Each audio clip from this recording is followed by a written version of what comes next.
Hello new mummies, ఏంటి new మమ్మీస్కే చెప్తుంది అనుకుంటున్నారా? వీడియో మొత్తం చూడండి, మీకే అర్థమవుతుంది.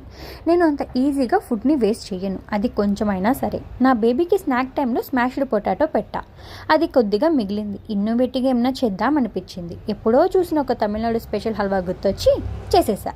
చాలా సింపుల్ రెసిపీ. నాన్ స్టిక్ ప్యాన్లో బెల్లంలో వాటర్ వేసుకొని కరిగించుకోవాలి. దాన్ని తిప్పుతూ ఉండాలి చిక్కటి పాకం అయ్యే వరకు. అయ్యాక అందులోకి స్మాష్ చేసుకున్న స్వీట్ పొటాటోని వేసి బాగా కలుపుకోవాలి, ఉండలు లేకుండా. ఇందులోనే ఒక స్పూన్ గీ వేసుకుంటూ కలుపుకోవాలి. హల్వాకి గీ బాగా పడితే టేస్ట్ కూడా అంత బాగుంటుంది.